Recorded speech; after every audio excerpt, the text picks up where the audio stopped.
He had an attitude of me, putting his hands on me. I don't appreciate that. You know what I'm saying? Look, y'all, your boy's tired. I tried to film this clip. I did film it, but it was a horrible, what's the word? It was in a horrible setting, so I had to start all over again. But look, your boy's tired. I'm tired. I was at work yesterday from 7 a.m. all the way up to 8:45 p.m. So your boy's tired. Change of command is no joke.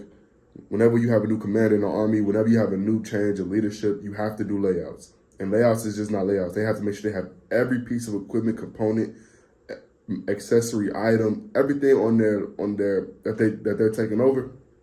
They have to make sure that they're in charge of everything, every small thing. And as 92 Yankee, as a unit supply specialist, you have to make sure that all of the bombs and the technical manual was up to date. So that way, if somebody is having a shortage of their items, like the platoon sergeants, whatever the case may be, that you can charge them and you can order the items that they need. Really, the 92 Yankees job is the lifeline of the Army, but the commander or the first sergeants, all of them, they need, really just commander, but they need to do their inventories because they don't want to get charged for the stuff too. All the items in the company is all really the commander's. So the commander wants to make sure that he or she is not getting charged for items because they didn't do their due diligence in doing their layouts. So the layouts could take all day. But when I was at 92 Fox, we didn't do all this waiting around. Like, I was literally at work from 7 a.m. to like almost 9 o'clock.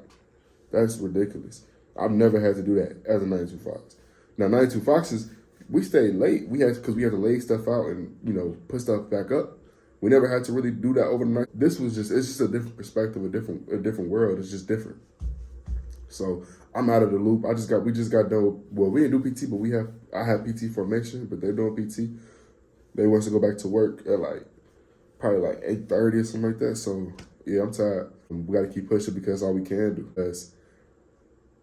We got to handle business. So I got to get ready to go to breakfast. I want to take y'all out. I want to take you guys on a vlog this weekend if I go somewhere. But if I don't go somewhere, I'm probably give you guys some informative content. Let you guys learn something, if I can figure out something. But whatever comes first, whether I go out this weekend and give y'all a vlog, or I just sit here and I just give y'all some informative content about something. But whatever comes first, I'm gonna see y'all then. Issjivan Leia, for real. If you made it to this part of the video, leave a like, subscribe if you haven't already, and comment something. Good afternoon, family. Yo, I gotta tell y'all, family, I just got released to go to lunch a little early. It's 10:45 in the morning. Obviously, it's not lunchtime yet, but they're doing a change of command still. And we're just sitting around.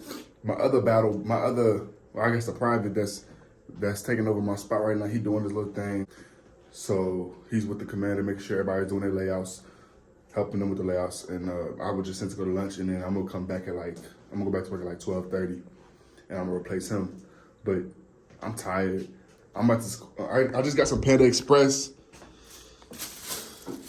I just got some Panda Express. I'm on the go. I've been running around, ripping and running. I'm about to eat this food, and I'm about to take a nap because I need a nap. I can't really get no sleep. If you got any good sleep remedies, let me know. What are y'all nighttime routines? Because some people say no phones like an hour and a half before going to bed. What you should do is some music or write in your journal. So what are some things that y'all do to help you guys get a good night's sleep? Also, it's a PSA. If you are an editor or if you know somebody who does editing very well, let me know. Let me know in the comment section below. I need an editor for sure. So let me know if you guys know an editor that's really good, that has good work, has a portfolio. I can check out your portfolio, and I'm going to hit you up. If you guys know any editors or if you are an editor yourself, let me know in the comment section down below. But until then, I'm going to see you guys in the next clip.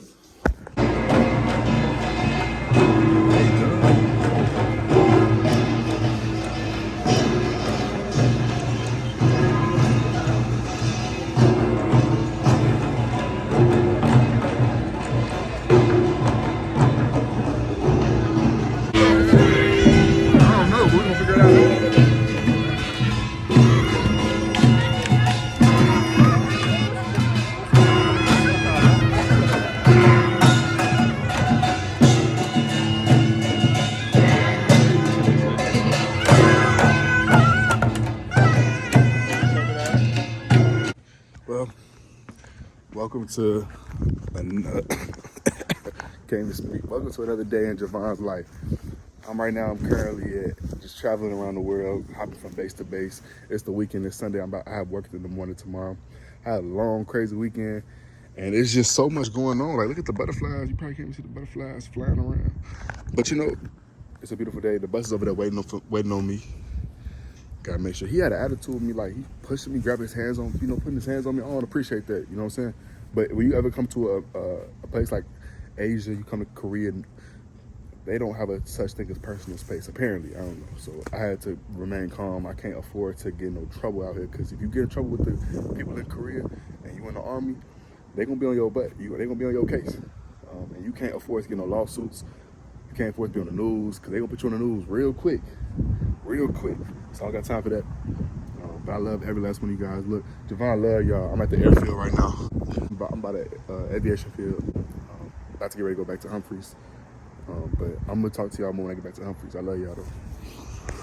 Look, I'm gonna keep it real brief, because y'all don't want to hear the old man speak.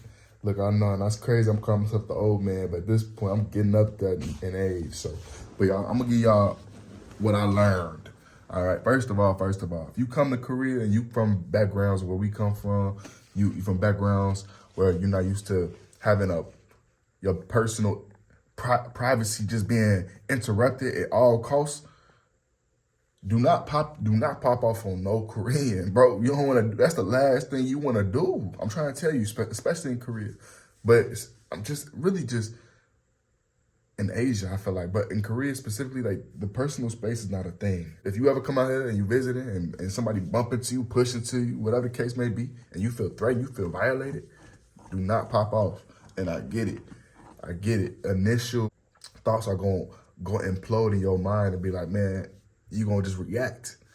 But do not react, because that's how you end up in jail. Quick, fast, and in a hurry, because you're gonna try to assault them, and it's gonna just turn out real bad, because you come from two different cultural perspectives and you're in their home country.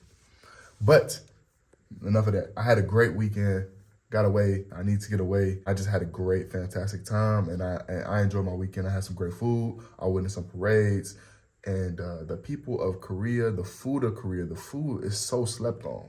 When I tell you, I was walking down the street, and I went to this little concession stand, and they had this donut. It was like it wasn't a donut, but it was like some type of thing. It was like spirally, but it was powdered, but it was soft and warm. It was like a donut, and you bite into it, it was soft. It was so good. And I went to the park, and it was just kids. Oh, I'm sorry, it's a Saturday. Kids outside at the park on a playground playing, throwing airplanes and stuff in the skies, flying, vroom, vroom. Like kids outside jumping on the trampoline built into the concrete. I'm looking at the trees. The trees is black. The charcoal, what's it called? The bark, it was black. Like, yo, it was just like, it was crazy. Like the trees would look so authentic.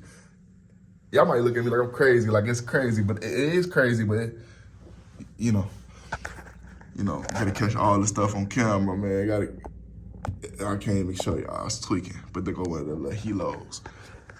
I finally was able to show y'all the helo, but it was a sight to see the children outside playing on the playground on a Saturday, because in America, the kids is not doing that. They on Fortnite, they on 2K. They not going out like that no more. Well, at least where I was coming from, because I ain't really see nobody outside. So it was refreshing to see. One of the kids got their little thing stuck in a tree, and me, being Dana, like Mr. Incredible, I went over to the tree. At first, I wasn't gonna do nothing because their dad was right there, or their brother, whatever the case may be. But I ended up shaking the tree for him, and it fell down. And the little Asian boy was looking at me like, bro, thank you. Like, he was just staring at me like he was happy. Like, bro was like, he didn't know what to say, because obviously I don't speak his language, and he know that, and I obviously look different. But he was just like, bro, like with a smile on his face, like happy, like super happy. I'm like, don't mention it, bro. I got you. Just make sure, whenever you see a black person, you be like, man, I appreciate y'all, man. And you know how that go. But let me get to this, though. Today is Tuesday or Wednesday. I think today Wednesday or Tuesday. It's one of them days. But if you haven't go see one of them days in the movie theaters with Keke Palmer and them, man, go shout out to them.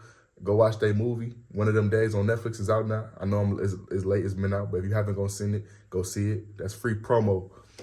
But Today I had a class, it's called R2, it's about leadership. And even though I'm not a sergeant and they say everybody in the Army is a leader, it really is true. It is true, but they hit on some aspects today in class that was kind of interesting that I didn't hear in a minute.